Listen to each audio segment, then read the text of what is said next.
All right, welcome. Kicking off episode number 20 of Before the Train Wreck. Welcome, Sean. How you doing? Good. What's shaking, Rich? Yeah, I thought last week went really good with our good friend Dr. Robert Glover. That was an interesting episode, having him tuning all the way from Mexico, right? Yeah, he's an interesting guy and so much wisdom from one man. It's pretty intriguing. If you're listening to this today and you haven't listened to that talk, go back later and listen to that talk from last week. It was a good one. Yeah, episode 19. We'll definitely have to have him on. He's super underrated. Like he's got a lot of great experience. So, blessed to have him on for that one. So today's episode. Kicking off the topic on operating in solitude, the risks. I got a couple articles we're going to jump into in just a moment. Again, the show is Before the Train Wreck. We're going to open up the lines in a little bit for you guys to call in if you have questions regarding, specifically today's topic, hopefully, or experiences around that. You think some people will get some value out of it. That's always useful to share that. Behind me, I've got this board. I'm just going to keep up for these shows going forward as long as I got this text to win contest running. So the call-in number is 323-642-1618. And if you want to enter the text to win contest, send EIC to 40691. You'll be entered to win in a draw for a 1-hour coaching call with me. There'll be some consolation prizes in that as well, but that'll be towards the end of the month, so in about 10 days. So Sean, you sent me a couple of links on the weekend, and I got them open up here. One was titled Mental Disorders More Common in People Who Live Alone. And the other one was Proof That Spousal Relationships Are Important for Composure and Perseverance. I'm just going to post those in the chat so people can check them out later. But you want to dive right into those ones?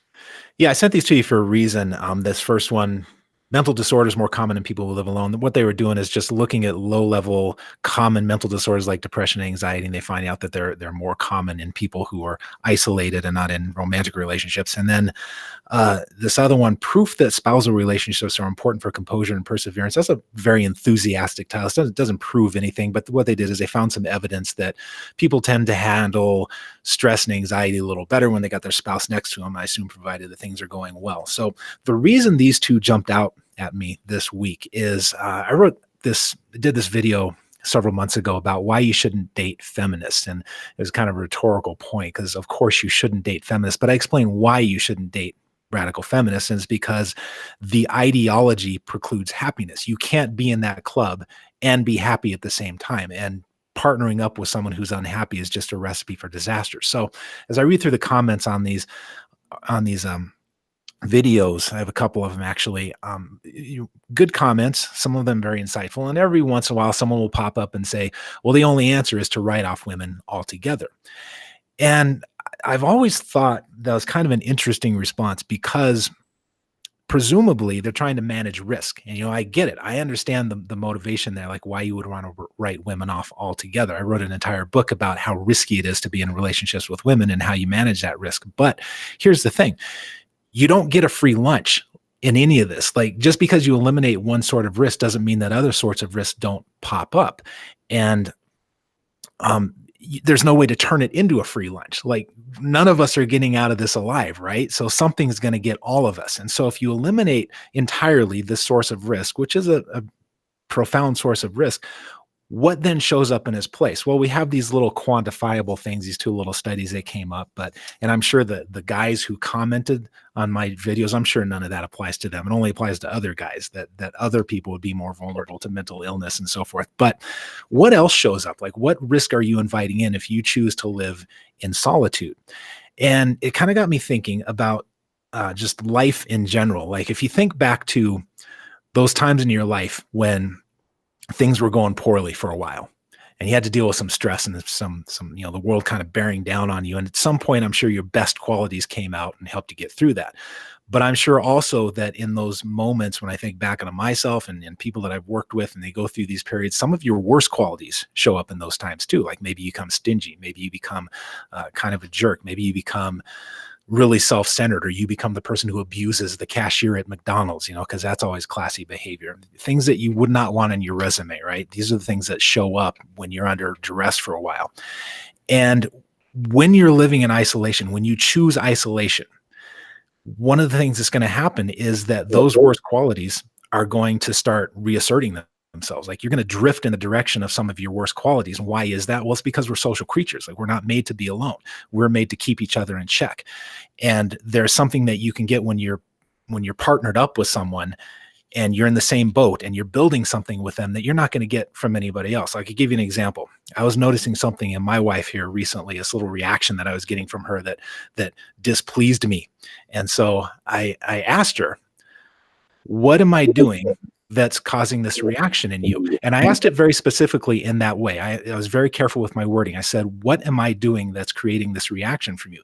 And she told me, right? She told me, you're kind of humorous lately. Like, the last few weeks, you've been kind of a bummer. Like, you're losing your sense of humor. You're not a lot of fun to be around. And I had to think about that. And she's got a point. And I'm not only doing it at home, I'm doing it elsewhere. And this is the kind of information that I'm not going to get from anybody else. No one else is going to tell me that, except the person that I'm in the same little rowboat with, the person that I'm trying to build something with. Like, she'll give me that honest feedback. And with her, I have to pull it out of her a little bit. She doesn't go around and beat me up. Like, I have to ask her what's going on. And she'll tell me in a kind way and in a productive way. And she's given me something that I really needed to know that nobody else is going to give me. So this is why I say that when you choose isolation, when you choose that you're going to exclude women altogether in the name of safety, well, you're inviting this other thing into your life that's potentially going to be very costly. And the second thing that I think shows up when you choose that level of isolation is just a general lack of meaning. So another little thing from my life, we got this puppy lately, a little wolfhound, and she's 15 weeks now, and she's the sweetest dog we've ever had. She's our third dog. She's not the smartest dog we've ever had. She's kind of dumb, and but she's wonderful, and she's a huge pain in the ass. And someday, unless we die first, she's going to die, and it's going to rip our heart out. So I thought, well, why on earth are we doing this? This is logically a stupid thing to do. It's nothing but cost. But what is it about dogs? Well, dogs and humans, we evolved together, right? Like, we have this special connection, and you don't have to have a dog to enjoy that. But there's something about this dog that wakes you up. Like, you're accountable to this other creature, and you have this eye contact with this other creature, and this creature is sort of protective of you, and you get this meaning out of this creature. So you have to get up early, you have to feed the dog, you have to be accountable to this dog, you have to take care of the dog, and it brings out these qualities in yourself that are the opposite of the qualities that might show up if you choose complete isolation, your better qualities. And so what do you do with that? Well, you don't have to choose that. You can certainly choose to go without that, but the level of meaning that you get in your life is, you can say that it's pretty much proportionate to the amount of responsibility that you take on, like fatherhood, having a dog, whatever it is, being in a rowboat with somebody else trying to create something. And so you can choose this isolation, and I'm not mad at guys who choose this isolation.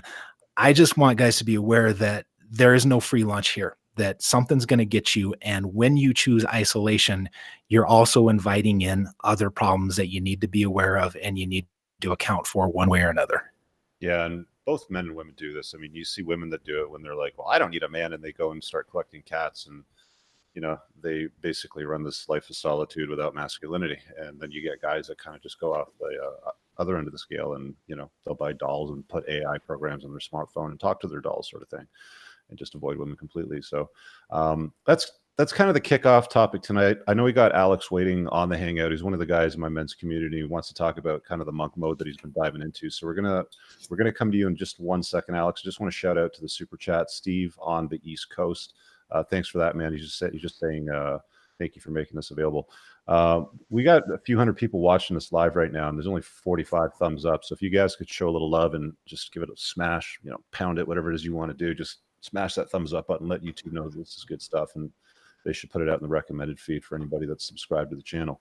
Alex, let's hop over to you. Do you want to unmute yourself and pose your question? Sure. So yeah, just to dive right in. Last time, I guess I was in a relationship was about 2.5 months ago, and I kind of chose voluntarily to essentially kind of isolate myself, just because I had a lot of things to focus on, like namely working on my house, my properties, and looking for other investment opportunities and whatnot. So like just looking at the topic, it kind of scared me a little bit, to be completely honest. But I'm wondering, like, is there like a general rule of thumb for how long of a duration a person, I guess an average person, can go without really having that kind of relationship or having those connections while they're focusing on a particular task at hand or mission or purpose before they take on or start exhibiting some of those negative behaviors or taking on some unintended consequences. So you use the word monk mode. Explain what you mean by that. So I guess I'm just foregoing my relationships with females and also trying to focus more so on my task at hand that I know that I need to finish. And it's only been 2 months, you said? Yeah, it's been about 2 months. It doesn't seem like that big of an issue if it's only been a couple months. I'd start worrying if it's 2 years or, you know. Yeah, no, I guess I'm more curious about like what's the average duration where I should be concerned, where I should start to be concerned. Well, this is probably more for Sean, but I just want to jump in real quick because I think when I was about 15 or 16, I went to England to visit some family, and me and my dad did this road trip, and we took my aunt's car down to Cheddar Gorge, which is this beautiful little valley in kind of like the southwest of England. And there's a lot of caves there, and we did this caving excursion where they put you in a full suit and a helmet and everything, and they took us down to this cavern. And the guide, and I can't remember exactly what the specifics were or what the outcome was of the isolation, but the guide was telling us, and we turned off all of our lights. It was completely pitch black. And they did this experiment. I think it was for 16 months. They put this guy in utter darkness for 16 months. And all they did was they rang a buzzer when it was time for food to come down. They dropped food down with water on a daily basis. But aside from that, he had no interaction. And he started to exhibit signs of these types of disorders that, you know, Sean was talking about pretty quickly. I think they said it was definitely within 6 months. It might have been 3 or 4 months. But what are your thoughts on that, Sean? You know, when it comes to time frame, I mean, he's only talking about 2 months here.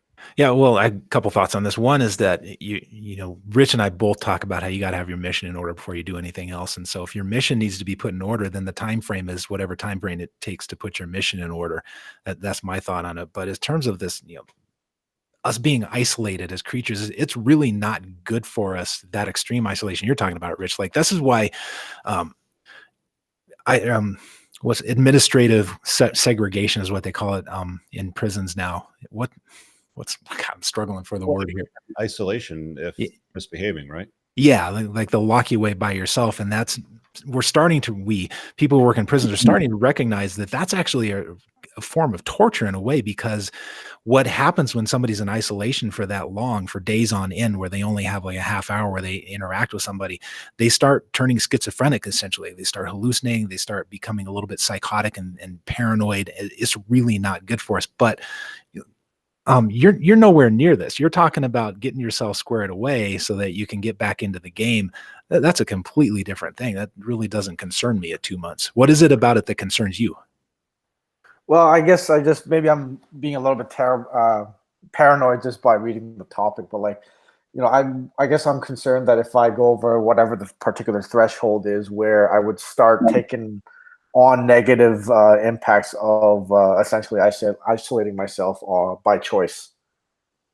So when you say isolating yourself, I'm sure you have social contact, right? You have people that you're dealing with on a daily basis. Yeah. So I guess what I mean is like when I say, hey guys, my friends, you know, I'm gonna be working on my house for a while, so I'm gonna be kind of out of touch for a good while. I've been kind of purposely doing that just so that I can kind of focus on what I need to do. What do you think the end point is? I would say another couple months to about 3 months. Are you losing friends over this? No, not at all. Okay. I'm just concerned for my own mental well-being. Well, the fact that you're concerned makes me relax. Like I'm not too concerned because you're attending to it. Yeah. And I mean, like, you still have business that you do on a daily basis. Like, you're dealing with contractors, you got colleagues, you got vendors, you got customers that you deal with. Oh, absolutely. Yeah. I'm definitely working. Yeah, it's not like you're in full-on isolation in a dark tank or anything like that. It seems like you got a good handle on it, man. Yeah. We got a super chat here from Modern Goblin, and he says, "I've lived in pure isolation for 2 years. It's bliss." I'd take you to task on that, dude. I'd have you call in. I want to hear a little bit more on that and see how it's bliss. But I appreciate the super chat. Yeah, I'm very curious about that. Yeah, there's another one there beneath that, and there's been guys that have done isolation in cabins in the woods. Like I've seen documentaries on guys that have lived in the middle of Alaska, like Northern Ontario, like different parts of the world where they don't have a lot of human contact for a long period of time. And they don't seem to do, or they don't seem to fare as bad as somebody that's in like quarantine and in incarceration sort of environment, or it's, in a pitch black cave, for example, for a long period of time, simply because they can move about. They usually have a dog. They're out doing things daily, keeping themselves busy. They're obviously hunting and gathering and doing things, to be productive. So it's an interesting notion, but I mean, the way that Alex describes it, like I'd start getting worried if you're like completely cutting yourself off from the outside world and you download an AI app and you put it on your smartphone because you want to talk to a pretend person sort of thing, or you get like a volleyball, like kind of like what was that movie with Tom Hanks where he's on the island, Castaway? Castaway, yeah. Yeah, if you start talking to a volleyball, then we're ask a couple of questions to ask. Yeah, and it's some people are certainly more cut out for it than others. And I'm not saying you have to be in a relationship to function in life. That would be silly. That's ridiculous. But what happens with people in prison that are isolated is they start walking in circles and they're just trapped with their own brain. Like, there's nothing new except the four walls every single day. And somebody who's choosing to live out in the wilderness, well, they're solving problems every day and they're using their brain and their eyes are pointed outward rather than inward. And that probably makes a big difference. Awesome. We got another super chat here. Just going to shout out to CH926793. Says, you guys rock. I love the Before Trainwreck series. Look forward to speaking to both of you on air. Currently using Google Hangouts and dialed in. Do I just wait while I'm connected or on the app? If you're dialed in, you're on Blog Talk. I've got some people on hold, so we'll get to you guys in just a minute. Let me just grab this one other super chat here from Davi. It says, how should a guy in his mid-20s with no previous experience with women, virgins, start dating life? Aim for inexperienced girls as well. Go for girls that are 2 to 4 out of 10 to start with and get comfortable. What do you think, Sean, about Davi's question there?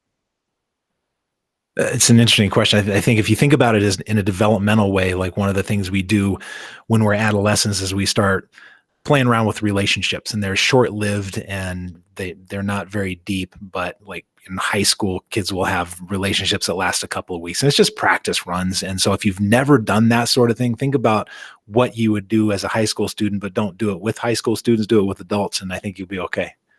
Yeah, I think people get caught up in themselves when it comes to questions like this. Like every once in a while in these shows, and guys, this isn't the Get Laid show, right? Like there's shows out there that talk about stuff like this. This is hopefully you trying to vet scenarios that might mess up your life. Again, kind of the Batman origin story of this entire show was when Sean and I were talking over a drink and trying to get to guys before they wreck their lives. So that's why we do these broadcasts on a weekly basis. We're hoping you guys will call in with scenarios or potential situations or even experiences that you want to share that will help others grow from them as well.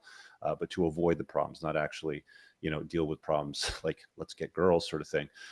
Getting girls isn't that hard if you're chasing, your purpose in life. If you found out what your mission is and you're on that.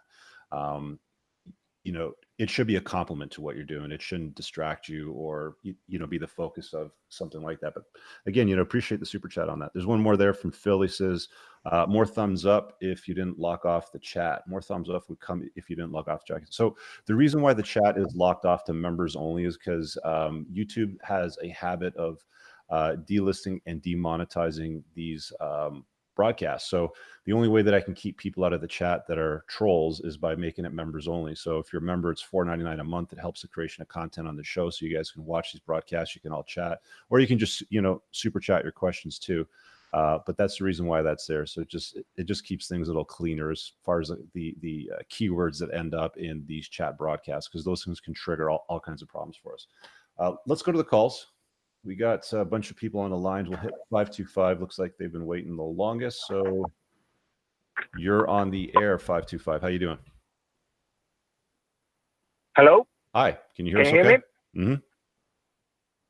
Yeah, I can hear you. Awesome. You have a question or experience? Well, thank you so much. I'm calling from Mexico City. I'm a member of the Facebook group on the Patreon thing of Richard. Thank you, Richard, for your work, and thank you, Dr. Smith, as well. I read your book. Well, I got a question about specific about the book, how the Tactical Guide to Women. So it's, the thing is that from my experience, sometimes the women that are high value for, I mean, basically the women that are marriage material, many times they are not the hottest. Sometimes they're marriage material, but sometimes they are not beautiful, they are not hot. And sometimes the crazy woman, I mean, the worst women to get married with, they are the hottest, and you have the best sex with them. I mean, they are the craziest because sex with them is like a porn movie or something. So I was thinking like, well, if I find a high value woman to, I mean, a marriage material, and she's not hot, she's not beautiful, maybe it doesn't matter. Maybe I should put more attention in their values, their purpose in life. And well, there's a friend of mine who told me that, well, you can have a side piece. You got your primary woman, your alpha woman, the woman who's going to be the mother of your children. And you can have a side piece who is the crazy girl, who is the kinky girl with sex is so funny with them, with that girl, but she's not going to be your long-term relationship. So it's a dichotomy that I've been dealing with, and I'm not the only one. I mean, from the community on Facebook and many friends my age, they are dealing with this. I mean, they got their primary woman and they got side piece. Sometimes the side piece is an escort or hooker. So it's basically what I wanted to put on the table. Got it. Okay. So I'm just going to throw you on mute, caller, and we'll just deal with this one, Sean. So I guess his question is, he's in Mexico, he's dating, he's finding the girls that are more wife material or wife stock are not that attractive. The ones that he finds that he's attractive to are not wife material. So he's offering, the alternative of, do I wife up a unattractive woman and have a girl on the side, or do I wife up one of these crazy women that are hot, or do I wife up an ugly girl that I don't want to be married to? What are your thoughts on that? Well, neither one, if the options are one is crazy and one you don't want to be married to. But, if you're talking, if he's asking about polyamory, cool, go with it. But be honest with everybody and know that somebody's going to get their feelings hurt and the wheels are going to come off at some point.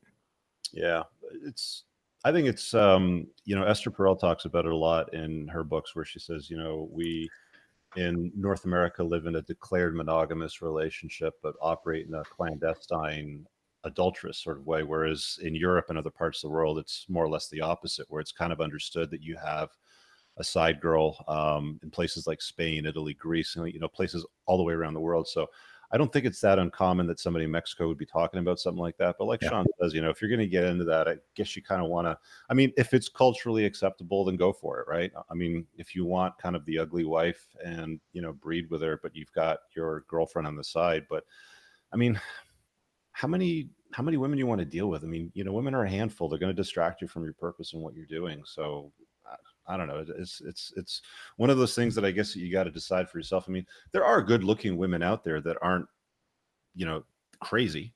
I mean, they do exist. You're going to have to, I mean, that's kind of the whole point of your book, right, Sean? Yeah. Yeah. They don't make themselves as known though. Like they're a lot more subtle about their signals of availability and so forth. And meanwhile, the crazy ones are pushing to the front of the line because they're very good at that. Yeah. I mean, the hot ones that are sane aren't wearing a t-shirt that says hot and sane. You're gonna have to do some work to find them. And maybe you don't find them. Maybe you wife up a 3 and have a 9 on the side for your Friday nights. I don't know. That's what they did in Goodfellas. Maybe that's one way to do it. Yeah, the beauty is different strokes for different folks. Like what one person finds unattractive is going to be someone else's cup of tea. So there's someone out there. All right. We got a bunch of callers lined up here. Let's go to this one over here. Okay, this one is an unlisted number, just says 111. So you're on the air. Hello, can you hear us? All right, we're gonna let you go. Guys, when you're added to the air, make sure you've got your mic unmuted, so when you speak, we can hear you. Or maybe you've got the show playing in the background and you get a little bit of feedback, but just make sure you take care of that. Oh, we got a bunch of super chats here. Let me just go back to the screen. Alex Strass says, how do you explain to friends before you isolate 1 to 2 months that you need time to yourself without losing them or misunderstanding? What do you think, Sean? I mean, if they're your friends, they should understand that you're going to check out for a little bit of time to do some work. Why would it Yeah, that was my exact same response. Like if a friend of mine said that, I'd say, "Yeah, God bless. I'll talk to you when you get back."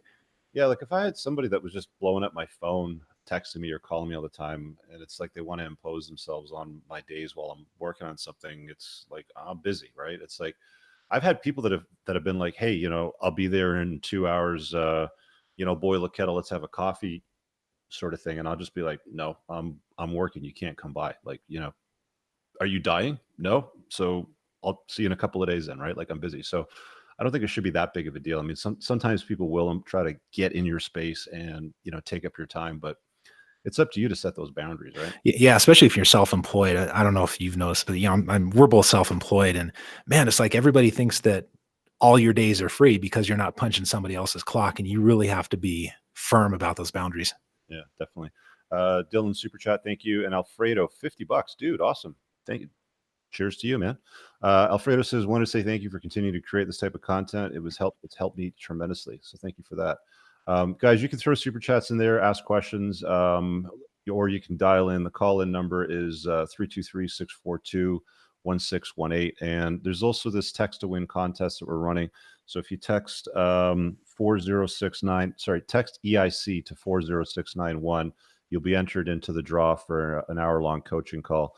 It works on most cell phone providers. Some people have expressed not being able to get through. That's your provider. They just don't let you do text to win sort of stuff. So you'll have to give them a shout. Let's go back to the lines. We got a whole bunch here. Let's go to 702. All right, 702, you're up. What's your question? Hey, is that me? That's you. Okay. Is there a general theme for the episode, or we feel free to fire any questions? Well, we kicked it off on operating in solitude. So, I mean, if you got something tied into that, that's great. If not, if you got your spidey senses tingling because you're about to do something stupid, let's see if we can help you out. Nothing stupid on the horizon that I'm aware of. So you said the theme was power through isolation. So sorry, I missed the beginning half. Are you saying the theme was something to the effect of like the pros of not being distracted by females? No, it's the risks associated with isolation. Oh, that's why I heard him speaking on that earlier. Okay. Correct. Are you with us? Do you have a question or an experience to share? Can you hear me? Yep. Then I guess an interesting question to probably throw at you guys. So where do you think is healthy to find the balance between the human need to socially interact with people and when because I think it all comes down to an individual level of awareness, and they about this, right? Okay, I think you've spoken about this, how even for women, for example, the more capable they become, their social dating scene is like a pyramid. The higher their IQ, the lower the amount of available options to them, the closer to the top of the pyramid they get, because they typically don't date down. Mm-hmm. So likewise, as an intellectual, or even just someone who's maybe not super smart, but just very well balanced, who may constantly find on the dating scene, you're kind of just settling. Like you're settling immediately because you're not coming into contact with individuals who meet your honest criteria. So then you have to come to terms with, do I lower my criteria? Do I adjust my standards? Do I just buckle down a little longer, try to upgrade to another plateau until I find what I'm looking for? Or do I alter my expectations of what can be found? Let me get you to rephrase your question so it's more easily understood. You got 3 floors. We're going up in an elevator. Explain what your question is. You've got like 20 seconds. Go. Got it. All right. So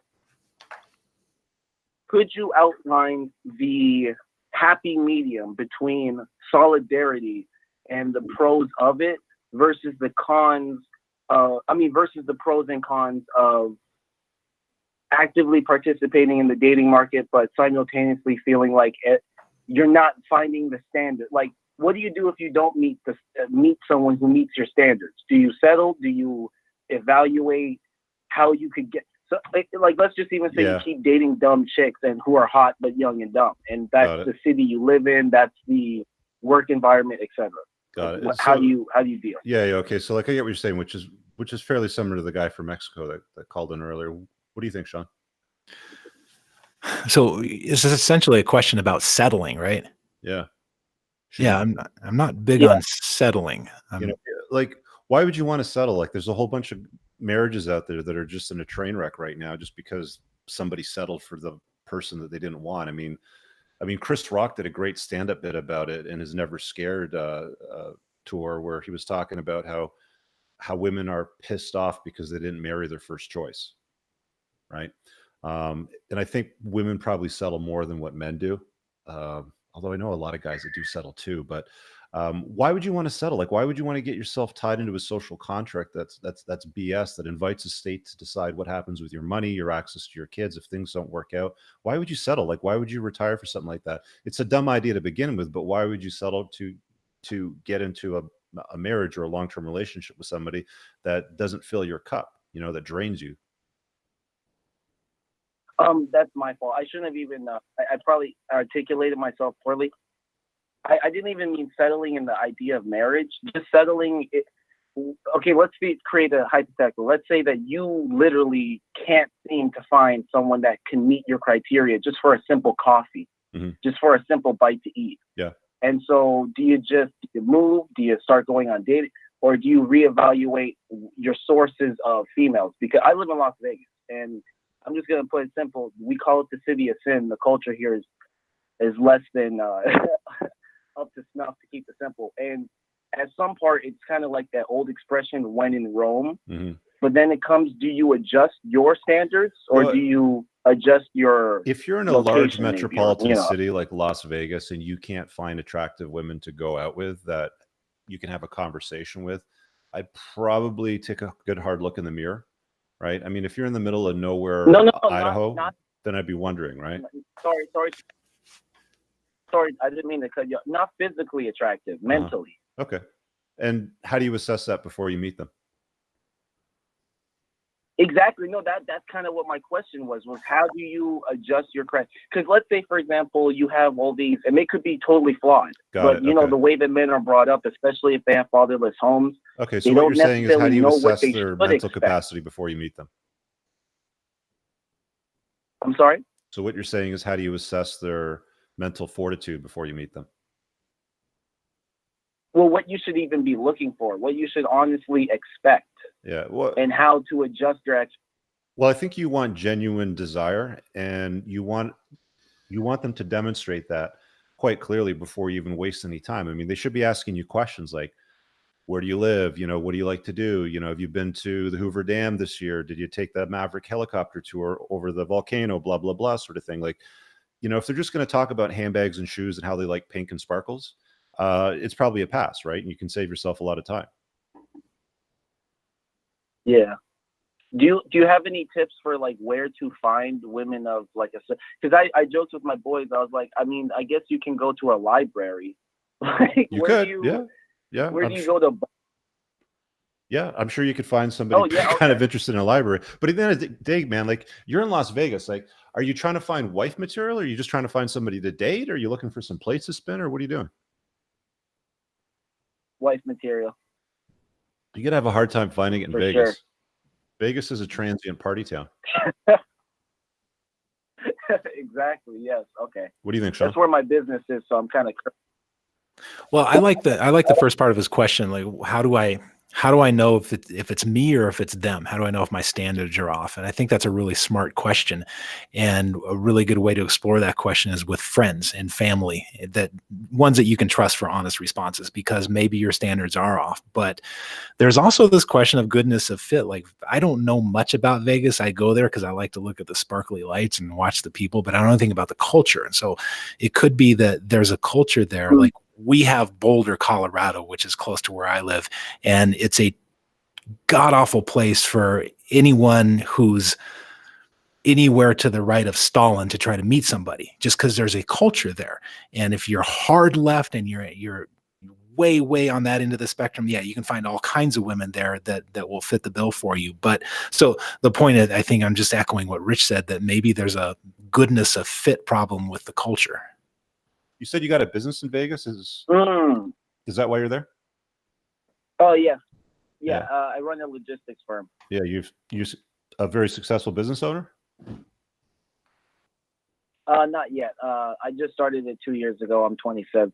Yeah, I wouldn't worry too much at 27 about finding wife stock. I mean, Yeah. work on building the business, get it off the ground. You got lots of runway before you need to think about pulling back on the stick.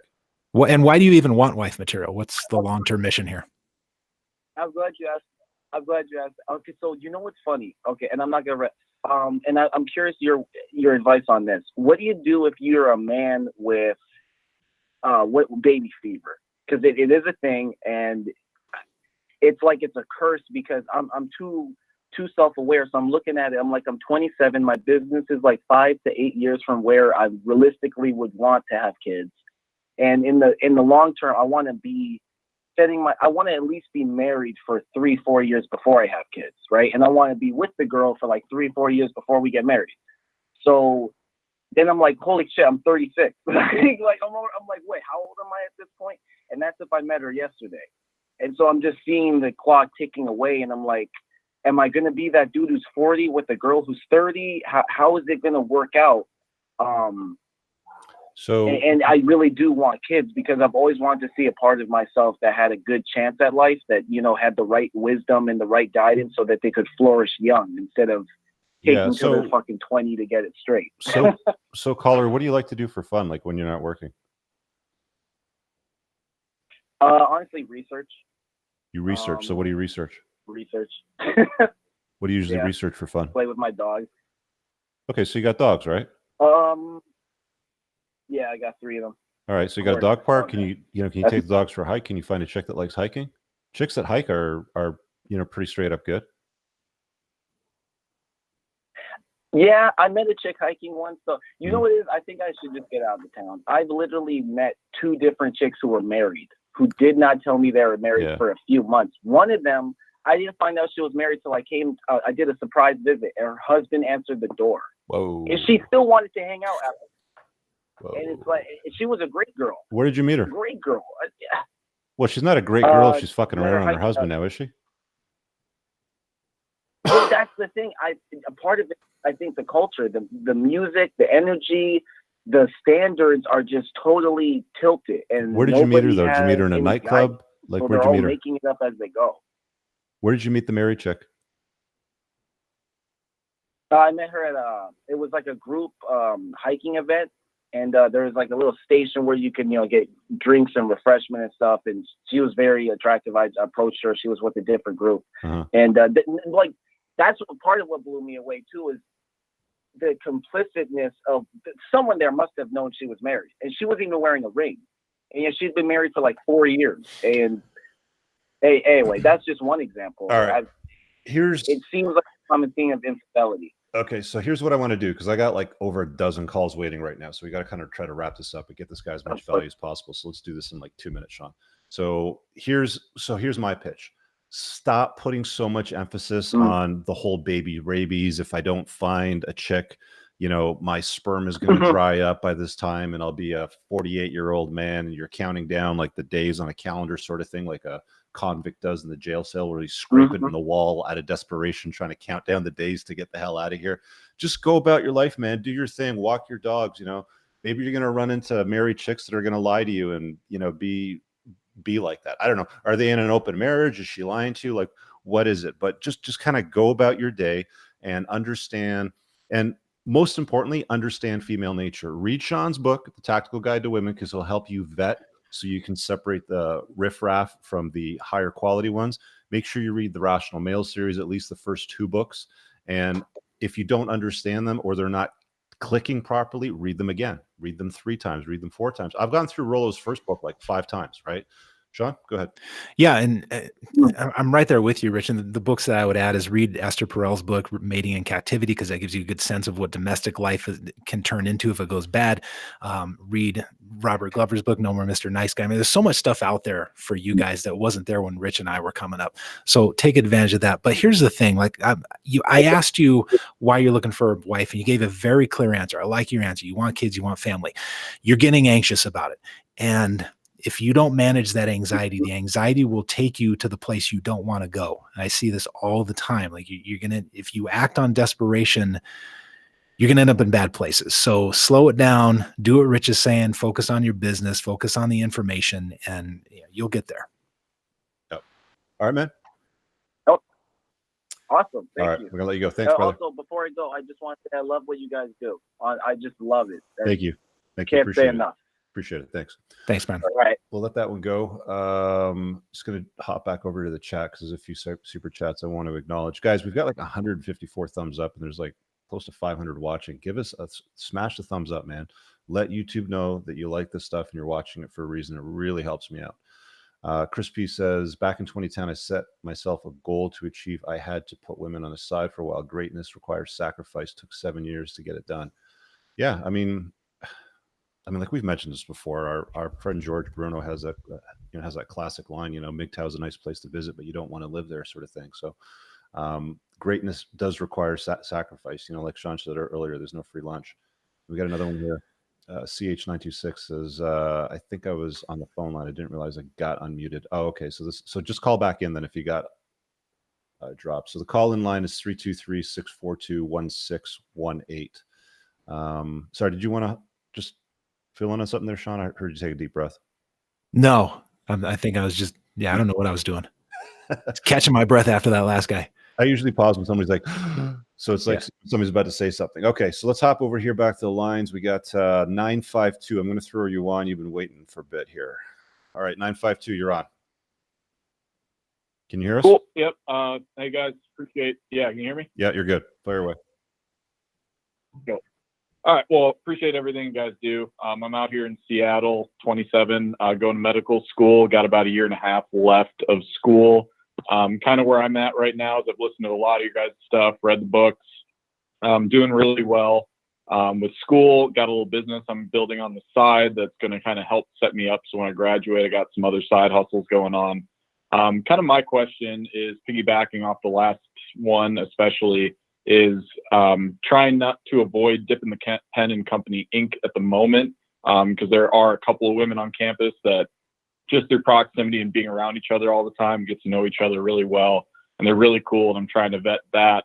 But school's a bitch, and it gets, oh, sorry for swearing, but it's tough, and it gets to a point where I get stressed out, and I want to go out and I want to pursue other women. I want to make approaches more often, but I get kind of stuck up with school sometimes and with working on business on the side that it's tough to balance that with, working out, staying healthy, doing fun stuff too. So I'm definitely approaching that differently. But I guess my question, which has been kind of evolving over hearing you guys over the course of this episode, is just, you guys were back, 27 years old, and you're going through school, you're starting up your businesses.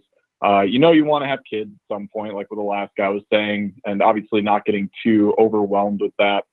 What would be your approach as far as like solitude versus like trying to get out there and making time outside of what you're working on? Because it is a trade-off. I mean, it's good to go out, or it's good to go do events and meet people and potentially set up relationships, spin plates, all that stuff. But also like getting your businesses going, getting your education taken care of. In my case, being the best doctor I can be are also incredibly important too. And I've never really been an LTR. I've definitely maintained my, I think, sanity because I've been able to really become the person I want to be. And I haven't had someone really influencing me outside of just casual relationships. But I don't know, it's getting to a point where I feel like I'm starting to attract maybe women that could end up in a bad situation. Like I was with a 19-year-old recently, and I could feel kind of like a Me Too waiting to happen because it was crazy, amazing sex, but it was just getting to a point where it was like, I don't know, he's starting to see like cuts on the arm and tattoos, and it gets a little crazy. So just trying to figure out kind of how I want to approach life, I guess, and how I want to not be in solitude all the time working on this stuff, but I really want to pursue, eventually having a family and starting to find the women I really want to be with. And that's kind of making me a little picky too, because it's like getting to a point where I feel like I have a lot of value to add. So I don't really settle for anyone less than a certain standard too. You kind of alluded early on to like, what advice would you give your younger self? Is that what kind of you're asking for? Yeah, just if you guys are back in my shoes, like how would you approach things if your businesses or your careers are just getting started? So yeah, a lot of work you have to put into them, but at the same time, you don't want to be stuck by yourself all the time. Yeah, you're 27, right? Yeah. And what city do you live in? Seattle. Seattle. Okay, right. Sean, you want to go ahead first? So you're a medical student, or you're on campus, right? Yeah, I'm on campus, medical student. I got a year and a half left. All right. Well, I'm gonna give you my editorial first. If I was a guy on campus these days, there is no way on God's green earth I would date any woman on any campus, just on general principle. Like if campuses are going to allow these humanities departments, these grievance studies to be so hostile toward men that you have to walk around with your head on a swivel all the time. You can't even just let your guard down and say hello to women. I would just write them off. There's nothing on that campus that you can't get across the street. So go across the street. Okay. That's the end of my editorial. But if you're asking for like a more principled answer, I would attend to two things. Or one is that your social network and your professional network is really important. And I think that's one of the things I would tell my younger self. And Rich has done a lot of great content on this. So I'll shut up here in a minute and let him answer that. So that's one is attending to your professional network, but then also in terms of just how you allocate your energy, being really in tune with how much of an introvert versus an extrovert you are, so that you can maximize where you're putting your energy. So Rich, what do you think? Well, 27, I don't know. What are you in, medicine or psychology, or what are you taking? Psychology right now. Psychology. Okay, so I have a background in like fitness and personal training and massage, so I'm kind of working on that on the side. So I'm doing psychology, but also I got a lot of that's my kind of my online stuff is working on. I have like fitness courses I sell and things like that. Yeah, and like I'm not on a school campus, so I really can't speak to the risks associated with being Me Too'd or some, I don't know, crazy feminist board that's trying to like destroy all men. But like, is that prevalent where you go to school? Like, is it a real problem? You're in Seattle. This guy, that's like the belly of the beast there. Yeah. Okay. Yeah. So yeah, and I appreciate that, because there is someone on campus that I've been getting closer to, and I that was kind of the advice I wanted to hear, is to really make sure that I'm respecting my professional life and not taking advantage of just being in proximity and maybe what I might be getting blinded to a little bit, as far as like finding someone super attractive, more so just because I'm around them all the time. But yeah, it's a smaller campus, so it gets to a point where it's like we see each other all the time, and a couple of people have dated on campus, but I wouldn't describe them as necessarily alpha or even purple pilled. They're definitely like the beta guys that are getting together on campus, and you get some of these relationships, they just seem so boring and passive, and I don't want to add someone into my life who's equally stressed out with school. It's going to have a fuckload of loans. Oh, sorry, I'm swearing a lot. It's going to have a lot of loans too. I mean, it just seems like a lot of stress that I shouldn't even deal with. Yeah. I mean, dude, man, if the juice is not worth the squeeze, don't waste any time with any kind of like crazy feminist that might ruin your like life, your job. I mean, I had these articles a couple of years ago that were sent to me. There was this one medical student who had this story, who got Me Too'd, and he wasn't able to complete his degree. He wasn't able to perform in the area of medicine that he was about to graduate in. Like, they basically stripped him clean. There was a parallel story of this other woman who also went to another school. This was in England, by the way, who also went to another school, and she basically beat and stabbed her boyfriend, and she was able to continue in the medical career that she was studying in. And I think she became a heart surgeon or something like that. So there's a different set of rules. If she's good with knives. Yeah, like if you're good with knives, and especially if you have like man parts in your pants. So like Sean said, it's going to be hostile towards you. So dipping your pen in the company ink, everybody does it at some point, whether it's at school or at work. It's not a good idea, obviously, especially in that kind of environment. But like at 27, man, just finish what you're doing and focus on building that part of your life. I mean, getting involved with the wrong woman that could completely derail that in that kind of environment, in the belly of the beast, like Sean calls it.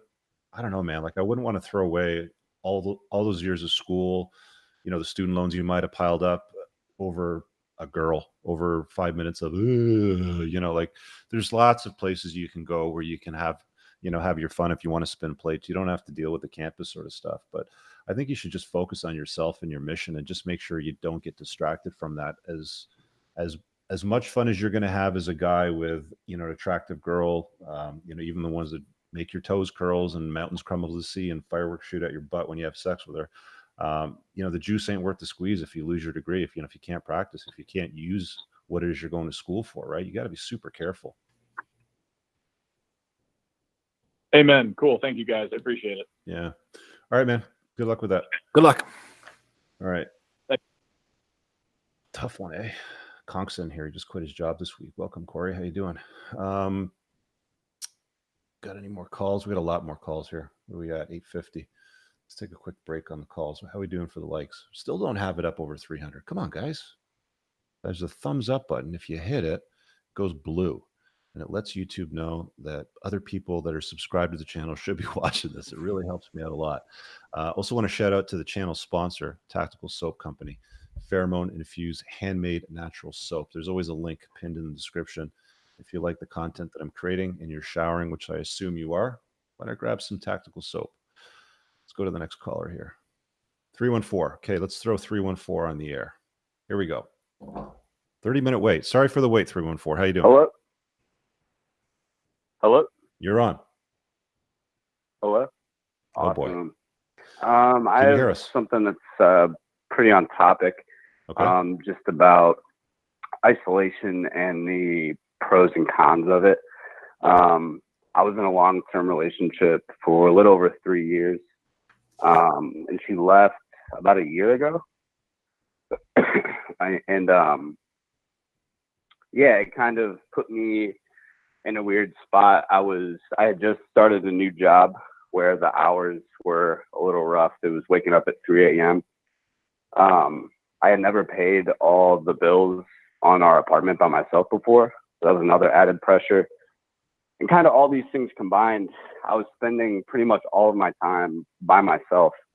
And I pretty much was doing research on YouTube. I kind of found some of these dating coaches, but it really wasn't my thing. And I ended up stumbling upon you, actually. And you brought up the Rational Male a bunch. So I bought the book. Pretty much completely changed my life. But yeah, pretty much I went to a really dark place. And I think in that dark place, though, I was able to kind of find the red pill and start working on myself, start hitting the gym, just all these different things. And yeah, I feel like it was good to a point because I found all of that, but I also realized like I couldn't really take it anymore, you know?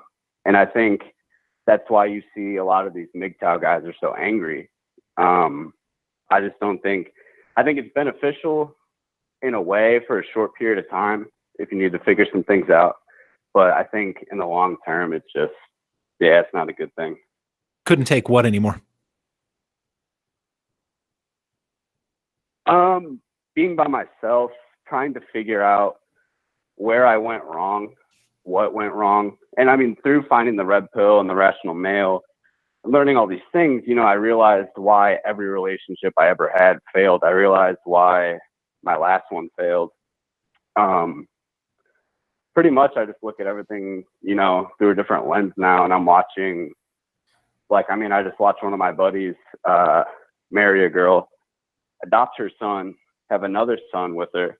And then he came home and then everything in his house is gone besides the mattress. And now he has to pay child support on the kid that's not his. And I'm just looking at it like, man, I saw this coming a mile away, you know? But yeah, I think all in all, like isolation, I think you can use it as a tool for growth, because I mean, looking at where I was last year, I couldn't even get off my couch to do the dishes. And now, like, I'm running all over. I'm talking to girls. I'm lifting weights. I'm back to training martial arts. I mean, you know. So I think you can use it to your advantage, but if you sit in that place of isolation for too long, it just doesn't lead to anywhere good.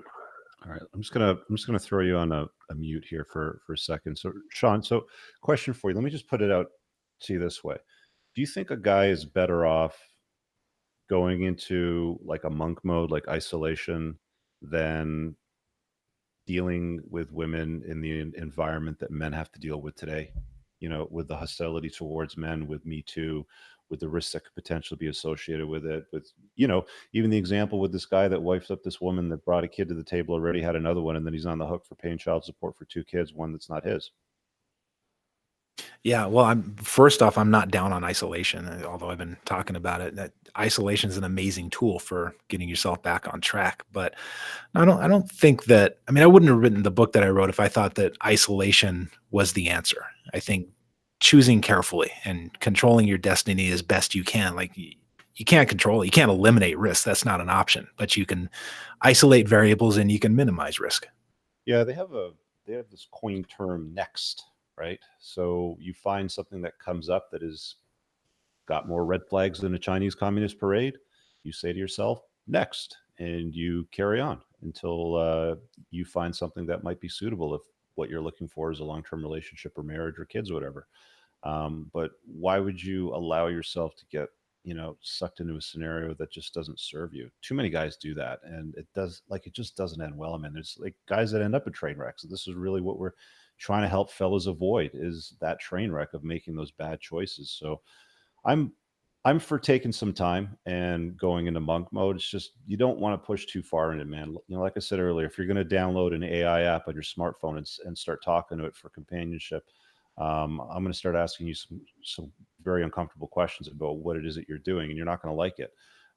Guys like that aren't going to call on my show. I mean, they're sitting there in the background trying to figure out ways to get in the chat right now, but it ain't happening, my friends. We're having serious conversations about getting things done here. So I just want to thank this caller. I'm just going to let you go. We got another one here. We got a whole bunch lined up still. So this is a block number. So 111. I don't know what your number is, but I'm going to throw you on here. You are coming on the air now. So you're on the air. Can you hear me okay? Hello. Hi, can you hear me? You're on, yeah. You have a question? Hello? Yes. Great. Rich and Dr. Smith, thank you so much for having me on the air. So I actually have a question in regards to my sister. So she is currently in isolation. It's a behavioral thing. And is this on topic with what you guys are talking about? It's not about me, but it is a before the train wreck situation. Definitely. Go ahead. May I pose a question to you guys? Yep. Great. So my sister, since about 14, 15, 16 years of age, she's been going through her puberty phase and so on. I went through my phase as well. I have a good relationship with my family. My sister, on the other hand, she doesn't. She is completely isolated herself from her friends, with our extended family and with our immediate family. She's not very close with them, and she's disrespectful. She does show a bit of erratic behavior. Sometimes she's cool with them, sometimes she's not. I guess my question to you guys is this. I feel like as a brother to her, I've exhausted my resources. I'm kind to her. I want to be a good role model to her. Rich, I follow your motto on improving yourself. I read a lot of self-improvement. I'm not really sure. I guess posing the question to you guys, what would you do as a brother to someone who is not treating the family the best? And what can you do to kind of prevent any kind of isolation, any kind of issues due to her isolation she will have a harder time finding, let's say, a husband, a good quality boyfriend. Do you guys have any advice on this? Yeah, so just some clarifying questions. So how old is she? And can you give us some examples of what she's doing exactly that's rubbing the family the wrong way? Sure. So she's 26 years of age. With my family, you can't have a chat with her anytime she's a bit arrogant, manipulative. What will happen? I remember she had to do a cosmetic surgery one time. She asked me to help her out with something. And I told her, well, I was about to do it, as my immediate response would be to help people out. But then I remember that in the past, she hasn't been there for me. And I looked at it and I said, well, if I do help her out, I'm not going to be rewarded with unconditional love as any normal brother-sister relationship will have. It's more like she'll just say, cool, thank you. And then after that, we won't talk to each other. And just to give you guys some clarity on this, in our own household, I'm not even exaggerating, my sister and I, we don't even talk to each other.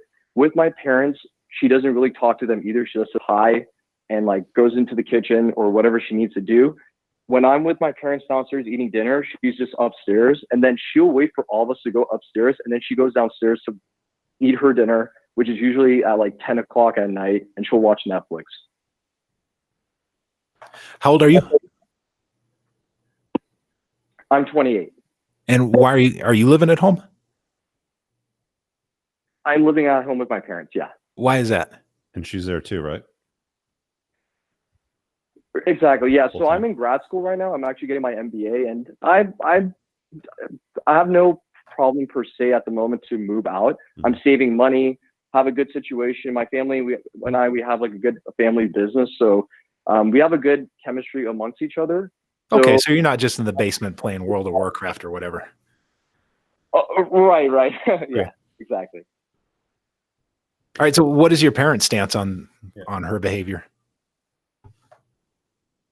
They don't like it. They don't like it. They don't like the fact that she doesn't respect them. They've tried numerous times, Dr. Smith, to really help her out, to like have questions. For example, for Mother's Day, which was recently, my sister reached out to my mom and said, "Hey, let's grab lunch before she goes on her Euro trip," which just happened to be on Mother's Day also.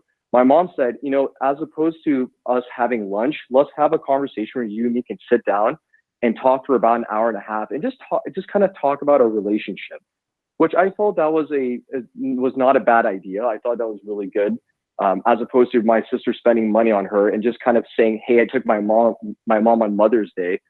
That's the way my mom perceived it. So she wanted to have just a chat with her in the house, a nice conversation, but my sister rejected that. She didn't even respond to my mom on the text message when they were having that dialogue. What does she do? Like, does she go to school? Does she work? Like, what does she do for a living? Okay, so in high school, so currently, well, I answered the job part. So she's a freelance. She does freelancing for social media. So I honestly, I don't really know Rich, because she doesn't really have much dialogue with us. And every time we ask her some questions, she kind of gets irritated and annoyed by it. Just to kind of go back in time. So we went to the same high school. She dropped out and went to one of these like schools where you just get your high school degree rather quickly, I guess. Then she had a period of time where she was moving out of the house. When she turned 18, she moved out of the house. She told my parents she wanted to go to Fashion Institute. So she went to a Fashion Institute. My parents put all this money on her. And then she ended up changing her idea. And then she just kind of disappeared from my parents. Like my mom was like, couldn't sleep at night because she was freaking out over where my sister was. And I was out there, trying to be supportive of my sister and my parents. And fast forward to her university. So she actually got her act together a bit more, went to a university and got her degree in communication, which is hypocritical and ironic because she doesn't really have good communication with my family and I. But nevertheless, she got her degree. We were proud of her. And now she lives at home. And she's just kind of like waiting on her opportunity to gain enough financial means to move out again. I'm just wondering why this sister of yours is like the focus of everything that goes on in your life and your family's life. Like, I understand that they got to deal with the thorn in their side of having her BS go on like on a daily basis under their roof. But for you, like, why is this dominating your bandwidth right now? Rich, I don't believe it's dominating my bandwidth. I guess I'm posing this question due to the topic of the conversation that you're having with Dr. Smith. Yeah, I get it, but I mean, like at the same time, like I also, get the feeling that you're real disturbed about her behavior and that you want to modify it. And I'm just wondering why you want to modify her behavior so badly. I mean, see, like you're not going to do anything to change any kind of negative in your life, like anything that you suck at, unless you acknowledge it. I mean, the first thing an alcoholic has to do if he wants to deal with his alcoholism is recognize he's an alcoholic. she's not calling in, you're calling in, right? And it's like, you're trying to figure out how to fix her, or how to, make her Correct. operate on a more social level and interact with the family and have some compassion and some courtesy and blah, blah, blah sort of thing. But she doesn't even acknowledge that, she's got a problem. And that's really where it starts for me, right? I don't know about you, Sean, but like, what do you think of that? Yeah, it starts there with me. It also starts with the parents, because I'm hearing two pieces of data that seem kind of important. One piece of data is that she's not treating them respectfully. The other piece of data I'm hearing is that they're not really demanding respect. They're not saying, hey, we communicate in this house or we move out, so make your choice. They try to initiate a conversation, she rejects it, and it sounds like they say, oh, okay, and they walk away with their tail between their legs. So I don't know. I wonder if there's a piece of this that falls squarely on your parents, because they're not really steering the ship and giving her papers if she's not going to participate in the family. And yeah, it's all of it seems a little bit out of your control. Right. And I'll just say to Rich, on the term that you use, energy vampires, I live my life away from the, energy vampires. So I consider her, and I don't tell her this, but I just, in my mind, I consider her like that. That's why I don't have any dialogue with her, because to me, it's not worth my time, because I know it's on her to have that awareness that, hey, I have a problem and I don't have a relationship with my brother and my parents. I should do something about it. So that's why I have no purpose in talking to her, unless she actually wants to talk to me, which 99% of the time it does not occur. Yeah, and if I could just, like, you're obviously open to some Mhm. feedback if you're calling in here. So let me just say this, man. Like, I would not put any energy into this. Like, you've got to manage your fucks and dispense for things that are fuckworthy, and this is not fuckworthy. Your sister's got something going on with her. It's her problem. Don't let her make her problem your problem. I mean, if I was her parents, I would sit her down and say, look, this is my house. These are my rules. If you don't like it, you can get the fuck out. But they're just enabling the behavior, right? Like, they're not having her come down and eat dinner with the family. She gets to come down when everybody goes upstairs, and then she wants to come down at 10 o'clock and do her thing. So, I mean, she's a grown ass adult. I don't know, man. It's like, for me, if I was you, I would just pretend like she's a ghost in the house. You're just wasting far too much energy on her. She's the one that needs to acknowledge that she's got the problem, but she doesn't recognize there's anything going on. And I get that you're just trying to fix her because it's family and you want to try to make things a lot easier for yourself and your folks, because you probably see the stress on their face dealing with it. I mean, I can hear it talking, you just hearing you tell the story. But man, I don't know why you allocate any resources, to this one. This one's just like, it's a closed deal for me. Know what I'm saying? Got it. Yeah. And yeah, absolutely. And just to finish off with my last thing, I'm focusing on myself. And I think as a brother, I did the best that I could, is providing companionship, love, and unconditional support as much as possible. And also focusing on my self-growth and just being there with my family. That's, as you guys were saying, this is the most that I can do. Yeah, that's it, man. Any closing thoughts, Sean? No, it sounds like a really painful situation. You're clearly worried about your parents, and it sucks, but I don't really have anything to add. Yeah. All right. Thanks for calling in, man. Thank you, guys. All right. See you. All right. Let's just check the chat real quick. Make sure I'm not missing anything. Got a new member. Welcome, the Good John. Yes, definitely. Thank you for the support, Good John. Appreciate it. Let's go to 630. All right, 630. You're coming on the air. How you doing? Hello. Hey. Yep. Can you hear me? We can hear you just fine. Can we just get your first name? It's just easier Sean. if we know who we're talking to for each one too. Oh yeah. My name is Daniel. Daniel. I'm 19. I'm from Chicago. Originally, I'm from Chile though. So I just moved to like a year ago, I believe. Okay. Around that. Cool. And what's your question, Daniel? So I had a couple questions. One for you and another one for Dr. Sean. So my first question for you is how do you kind of keep, because one of the things that I struggle a lot is I'm really like hyperactive in the sense that I just can't focus like in doing one thing, and that is kind of messing up with my discipline. So like I always try, I've been like making really good moves for my life. I'm studying mechanical engineering, and I'm also like co-owner of a business that I have with a friend for a construction firm. So in that regard, I'm doing pretty well. but I feel like I'm really inconsistent, and it's taking a big toll, like, on my energy. So what are you talking about? Getting focused, like being productive? Yeah. Like, it's not that I'm not being productive, but I feel like not having like a framework, like organize myself. Like, I'm organizing to a certain extent, but I feel like I could be way more organized with like my energy and my time. And Yeah, I just so feel like I'm constantly, leaving everything for the last moment. got And it. not in my business necessarily, but at least in college. So how do you like make it The more organized? most experts find that if you pick your top three, like they even have apps for this now. I think there's one called Top Three. I use whiteboards. I've Mhm. got like 3 whiteboards in my house. You can even use dry erase markers on mirrors. Like I've got a dry erase marker in pretty much every bathroom in my house. So if there's an idea that I got to jot Right. down, but more specifically, you want Wow. to get clear on what top 3 things are that you need to accomplish on a daily basis and every 3 days. And then make sure that you are working on those goals specifically. And then that way you can see that, see them actually get done, right? Like a to-do list. Doesn't matter if you write it down on a whiteboard or a piece of paper or on an app, but you just get clear on what it is. You make sure that it's written down and you cross it off when it's done. It's really as simple as that as far as productivity goes, right? Yeah, it should be, honestly, but it's kind of hard to put it in practice, I guess. Well, what's But yeah, distracting honestly, you? that's my first question. The other one was for Dr. Sean Smith.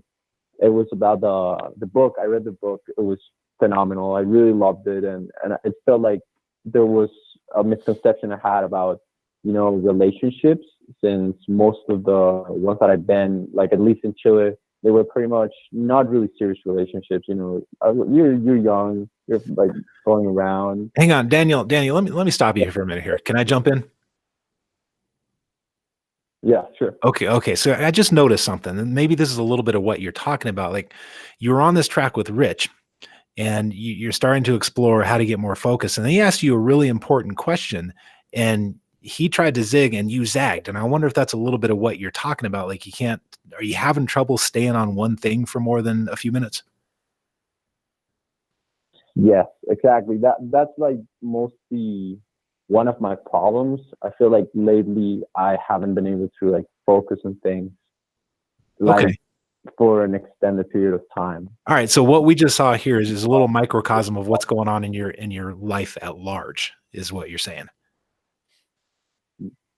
Yeah. All So right. that's distracting you from your focus. I feel like it's mainly the fact that since I've changed my environment from like going from Chile to a completely new environment, and it ties back to the whole aesthetic of the program that you guys are doing today, like Solitude. So I feel like I've been kind of trying to make a new social circle, and that's been like drawing a lot of energy from me. And I've been trying to force things since, I kind of feel alone in that sense. And I've always been like a person's people. I always love to have my friends, my circle of friends.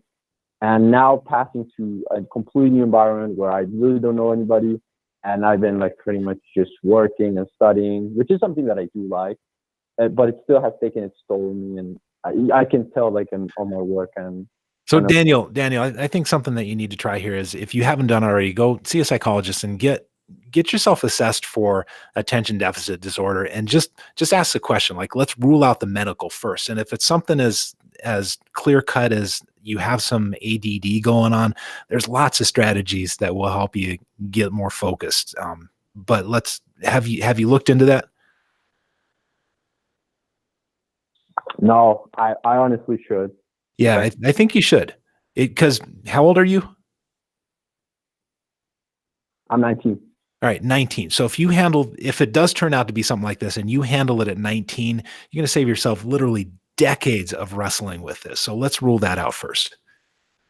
And if it is that, it's actually not that bad of a All right, thing. thank Like you. I've got ADD for sure. When you learn what it is and how to harness it and focus it, it can make you a lot more productive than what you think. Yeah. Yeah, it definitely has its upsides. But let's rule it out first and see if that's what's going on. All right, man. Thanks for calling in, Daniel. Yeah. Thank you so much, guys. Thanks. All right, we got a couple more here. Let's try to get through them before we wrap up the show. We got 256. It's been waiting for a bit, so let's throw 256 on. All right, 256. What's your first name? Franz, can you hear me? Franz, how you doing? Good. Thanks, guys. Awesome content. A little bit of backstory. I moved to the U.S. 5 years ago. Went to the divorce machine. Now I got to stay here because I got a son, joint custody. So solitude for me is more of a nasty byproduct, even though I don't really want to deal with it. But I also kind of think like it gives me room to focus on becoming a better version of myself and not dealing with a bunch of bullshit. What are your thoughts on it? So why would you go into solitude right now after this divorce? I don't really know anybody over here. I came over here by myself. Very few people that I would consider friends. I'd just rather be by myself and not deal with a bunch of bullshit, just face it. How long were you married for? 3 years. And you met your wife here, or did you bring her over from... I'm taking her back to court right now. Wife's from over here. Okay, so your wife's from here. Where do you live, by the way? Yeah. Alabama. Alabama, okay. I'm usually, born and raised in Germany. Born and raised in Germany, okay. Got a job offer. So he's in solitude right now, Sean. He's been here, he went through the divorce machine, probably doesn't have any family, doesn't have much in the way of friends. You obviously have a job, right? I do. Yeah, I'm in the process of getting a new one, a better paying one where I can provide a lot better for my kids. Okay. And you've got joint custody. You see your child about, like half the time? Yeah, I see him every afternoon because I had some weird working hours, and I see him every afternoon, every other weekend. And next week it starts week on, week off, where he lives with me for a week, and then he lives with his mom for a week. Got it. And what do you do when you're not with your child? Like, what do you do when you're not being a parent? I usually work out or hit the odd sales and trying to get a little side hustle going, selling car parts. I'm a car guy, so I really love the R8. Mm-hmm. So do you go to car shows? You do cars and coffee? You ever do like a track day? You do any mods on your car? Car shows, trying to find rare parts that I can get shipped from Germany over here. Everybody goes crazy about the Euro stuff. So okay. I'm actually trying to focus more on myself when I'm in solitude. Okay. Well, it doesn't sound like you're in full solitude if you're going to car shows and doing cars and coffees and stuff like that. It kind of feels like solitude because I really don't want to open myself up to somebody and get like badly hurt again like I was. Well, that's the awesome thing about car guys is they'll never hurt you. They might hurt your feelings and say your car sucks and that their car's faster, but they're not going to break your heart. Yeah, I know. Yeah, that's true. Right?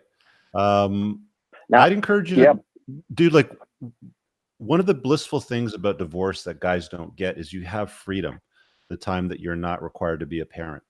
That's something that married people don't get because they're a parent 100% of the time. When the child's with the other parent, you don't need to be a parent. You can do what you want. So if you like cars, I would sign up for a car club, do rallies, do cars and coffees. I mean, I take my daughters to them, sometimes too. She's not a big car fan. I mean, if anything, she probably gets bored there quite a lot, but I'll do it if it falls on a date that I've got her with me, just to kind of have like a daddy-daughter sort of experience. So I'm just questioning as to why you feel like it would be better for you to operate in solitude when you got the option to kind of like exercise your network. And listen, I get it. Like, I'm an introvert. As soon as we came up with this topic and Sean sent me the links to the articles, I thought right away, I mean, he probably already knows this, but I'm more or less introverted. Like, I'm okay, taking a night off and doing my thing. But if you're taking every single night off that you're not a parent and doing nothing but sitting in solitude and maybe watching a Netflix series or browsing the internet and watching YouTube or something like that, that's when you got to start asking yourself some questions. Like, this is not healthy, right? Like, you're not talking to people. No, definitely it's not. But I've been there not too long ago doing that, sitting at home, not doing anything, trying to convince myself that it's refueling, but it's really not. Are you an introvert or are you extroverted? I'm pretty introverted unless I get to know somebody, but I've been shut down so many times, and I'm kind of feeling that I should be a lot more introverted. He's got burnout, But Sean. not He's got get social burnout. He's got yeah. girl burnout and social burnout. Exactly. Yeah.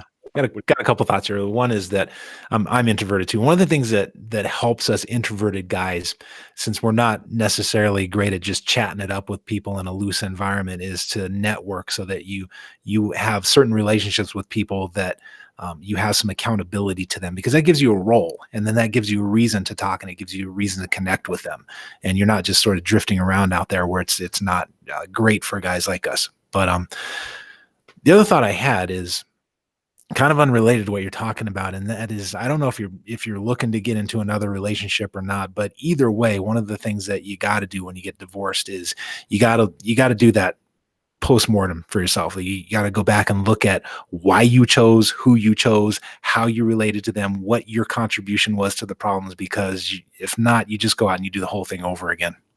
Hey, Franz, have you read any of Jack Donovan's work? I just downloaded No More Mr. Nice Guy. Yeah, that's a good No, book. Jack Donovan. Yeah. But that's Robert Glover. But have you read No, Jack Donovan's no. book? Have you read The Way of Men? No, I didn't. This is a good book. You know, he talks about masculinity, tribalism, and the way that men have operated for a long period of time. And I mean, I know that you're a car guy, and car guys form strong bonds. I mean, ask me how I know, because I have a lot of friends that are into cars. I mean, I'm doing a rally this summer for 6 days over like 5,000 kilometers. Should be a blast. But men form, tribes, right? Like we define a perimeter. We know who's on the inside and who's on the outside, and that creates a certain level of connection and contentment that you're going to find a lot of satisfaction and happiness out of.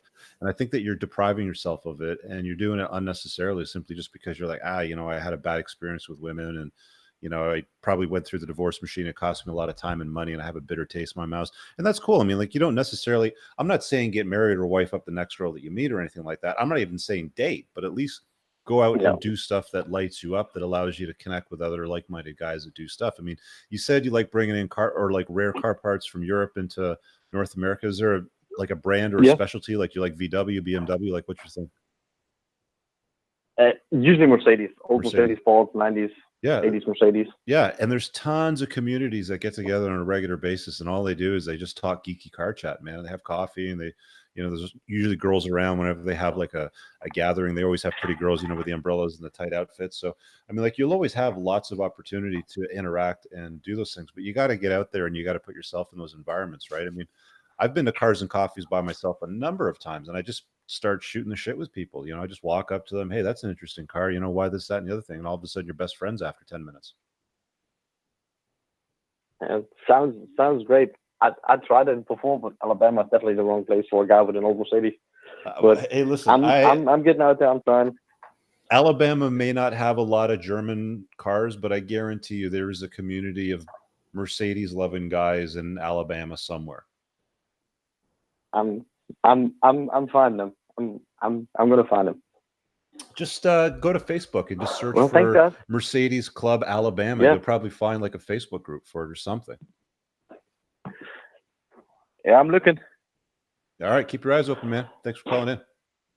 Okay, thanks, guys. Peace. I appreciate it. Car guys are easy for me to talk to. I know how to hook them up. Just go to Cars and Coffee. Just find the local Cars and Coffee and just go and do your thing and just start shooting the shit with people. You'll start to make friends real quick. Yeah, there you go. And Jack Donovan's book is a good call for that guy. Yeah. Let's see what else. Okay, we got two more. Let's see if we can hit these. We got 505. So got a super chat here too. Oh, okay, we'll hit that in a sec. 505, you're on the air. What's your first name? Hey, how's it going? It's Daniel and Modern Goblin. All right. You got a question, my friend? I actually super chatted in. I thought my lifestyle was kind of relevant to the conversation. And what I said was I've been in pure isolation for about 2 years now. Got it. Okay, and, so this is the guy that I just wanted to provide that perspective, that positive perspective and angle on it. Okay. Go ahead. So Sean, his super chat said, "I've lived in pure isolation for 2 years. It's bliss," and we took him to task on that statement. So go ahead. Oh, is that what you did? I didn't catch what you said. Okay, so explain how it's pure bliss for you.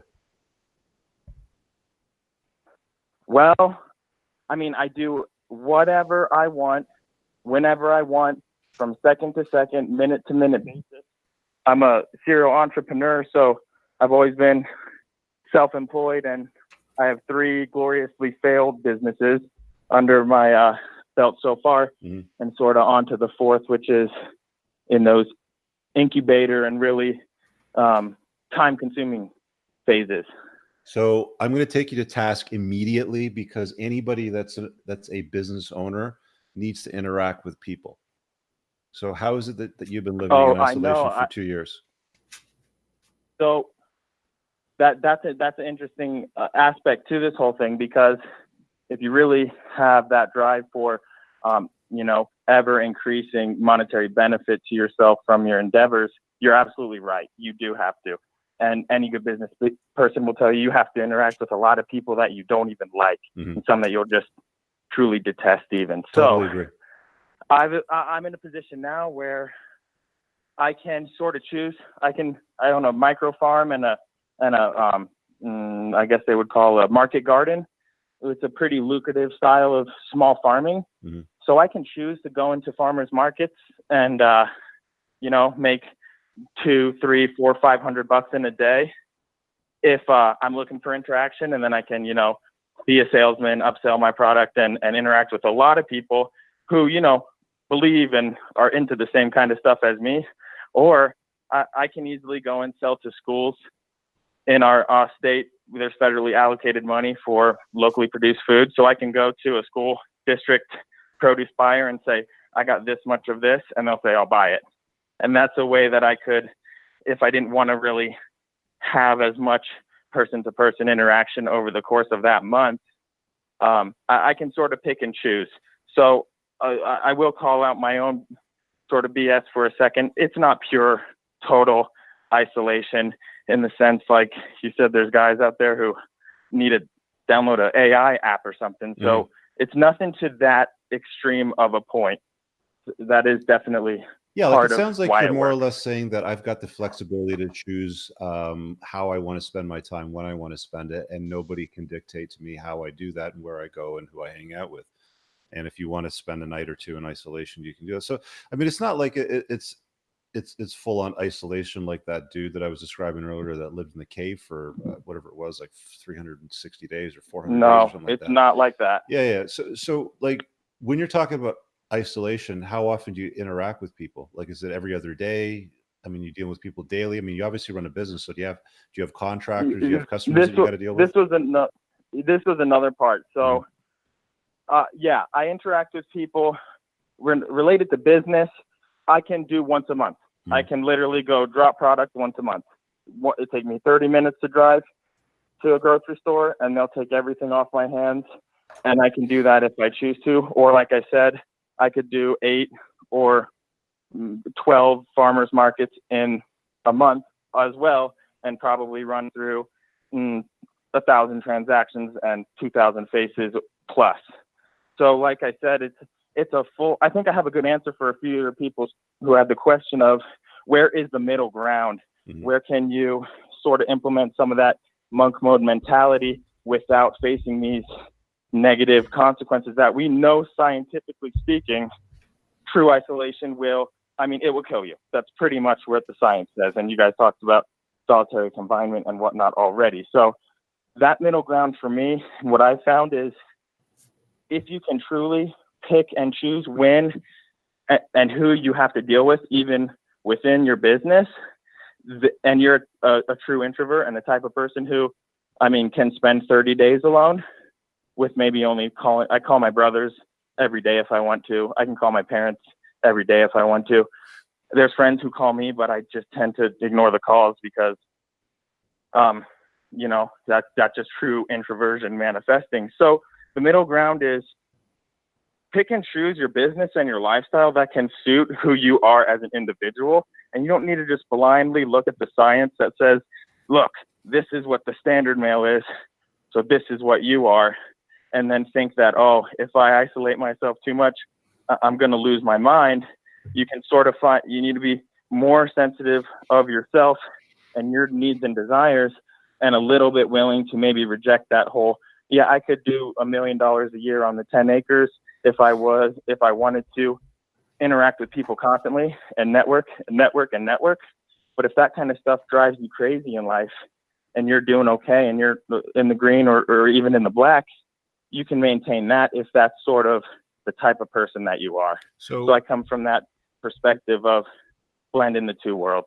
Got it. And just an observation, you know, for a guy that has lived in pure bliss and isolation, you talk an awful lot, right? Which tells me that you like to talk, like you like the interaction, you like the social component of it. Do you have friends that you see? Like, yeah, I mean, I sure do. Yeah. I mean, like, do you have friends that you like hang out with? Do you have hobbies like cars, hiking? I don't know, Brazilian jiu-jitsu? Like, what do you do when you're not working? Yeah, sure. I mean, I skateboarded and mountain biked and done martial arts for my whole life. And you date? I have run more extroverted type of businesses. I've been a salesman for my whole life too. So I can do either. Mm-hmm. And that's what I want to remind other people, that we do know the science for the baseline, mm-hmm. but there's outliers all over the place. What about so dating? Don't lock yourself in a box of, oh, I have to deal with these clients every day because I got to make this work, when you realize there is that ambiguity to life and you can manifest something new for yourself. And what about women? Do you date? Yeah and no. I have, and I've ended every relationship I've ever been in, even though on paper most of them were successful somewhat. Never had any of the train wrecks that you talk about, or mm-hmm. really had anything too extreme. I installed Tinder 2 or 3 days ago. I got 50 matches. I got 15 dates, and I turned them all down in 2 days. Mm. So it's another one of those situations where you don't want to be locked in one sort of situation or the other. You want to make sure that you have the options, and then you're the one who's making the choice, not like, you know, an incel who can't, who wants something but can't seem to achieve it. That's a different thing. That's when you need to, like you always talk about, work on yourself and once again turn inward to create value. Got it. And then people will be attracted to that. Sean? Yeah, I don't have much to add. You made the point that you choose the lifestyle that works for you. It sounds like you did, but complete isolation doesn't sound like exactly what you're doing, and that's cool. No, and yeah, it's not true isolation. So that definitely was immediately I started thinking, well, you know, I could call somebody up, and we do know what happens to people who get to the point where they're like, I got no one I can call. Yeah. No one has called me for, you know, that will do a number over you. Whereas I'm not exactly in that position. Well, you've got your social validation. If you got your 15 or 50 matches or whatever it is that you turn down, right? I mean, you're obviously not ugly. Yeah, and it's just a matter of I'm a workaholic. I can't help but dump every second and millisecond and penny into my business endeavors. So I could probably get a date, go out and spend, if I was, you know, sly about it, $50 or less, and maybe get laid. But I'm like, man, $50 when you're in agriculture, seed is cheap. That's one of the beautiful things. $50 a seed can grow $50,000 worth of a crop. So that's where I start to get into the, you know, what's important to me? How much do I need this? And then when you get to where you're making that decision and you're not stuck with one thing or the other, that's the sweet spot. That's the middle ground of, you know, choosing your level of involvement and interaction. All right, man. Appreciate the super chat and the call and clarifying that. Thank you. Yeah. Thank you, guys. All right, have a great night. Peace. All right. We're going to wrap up the show in a moment. 647, we're not going to be able to get to you, so I'm going to let you go. Hopefully you can call in next week. We run the show for 90 minutes pretty tight because both Sean and I have obligations after the show. So quickly, let me just grab this last super chat here from Fang Bosin. He says, what's the best way to deal with divorce burnout still in the matrimonial home? Kid graduates high school tomorrow. Just continue to wait on lawyers to move the needle in the negotiation. Thank you. Well, when you're not, like typically if you're still in the matrimonial home, trying to hash out the details of the separation, the parenting schedule. I mean, if your kid's graduating high school, he's pretty much out of the house, and it's not like he's relying on you for extracurriculars or pick him up from school or anything like that. So you should have your nights off, and you should be finding things to do that will recharge your batteries. Because I know exactly what you're talking about when it comes to divorce burnout, staying in the matrimonial home. It's very draining. It's very exhausting. I mean, even in the most subtle or chill out sort of divorce, you're still going to have some acrimony. So recharge your batteries, man. Go out, do what you love. If you like car shows, go to the Cars and Coffees. If you like, lifting up heavy shit and putting it down, make sure you go to the gym, Brazilian Jiu-Jitsu, whatever it is that lights you up, do it. It's got to fill your cup, man. It's got to recharge your battery. You got to leave that environment, feeling like, I feel like I've done something, like I've accomplished something, like I feel better. You have any advice for this guy, Sean, on that super cut? I got nothing to add to that. I think that was deep, profound. All right, here you go on divorce burnout. Real quick, Sam Botta hopped into the chat real quick, encouraging guys to join the Entrepreneurs in Cars community. Let me grab the link for that. He is one of my community members, solid dude. Love the guy to bits. Yeah, he is a solid dude. Yeah, links right there, guys. The community's got a bunch of tiers. The basic tier, it's just $28 a month. You get access to all the premium content. The men's group, we do these live Q&A sessions. It's all there on the link. Just check it out. If you guys want to level up, if you want to get into a community of like-minded men that are chasing excellence, it is right there. Hop in. Closing thoughts on tonight's broadcast, Sean? I didn't know it would go as far as it did. I was kind of surprised by that. Yeah, we had some interesting calls. The lines were lit up pretty brightly. So if you guys are enjoying the show, actually, one of the things that I also do for the community, if you guys caught the kickoff of the show, is I always post the Hangout link and the call-in number there first to give my community members kind of front of the line access, so you don't get pushed to the end or wait 40 minutes or maybe we're not able to take your call. So again, if you've enjoyed watching these shows, consider supporting the creation of the content. There's a membership button. You just join that, or you can hop in the community and get access to some premium stuff there. You're off next week, right, Sean? Yeah, it's Memorial Day here in the U.S. I'm going to do a little family stuff, but my week is not going to seem complete because I've gotten used to doing these. I love these shows, man. These are a hoot, and I'll be back the week after that. All right, so we'll catch up with you in 2 weeks. I'll probably find a fill-in. Maybe I'll see if Rolo's free. He offered his time before, so see if he can fill in. And we'll catch you guys next Monday at 8 p.m. Eastern Standard Time. Thanks for joining me, Sean. Thanks for having me. We'll talk to you soon. All right, see you guys next week. Peace.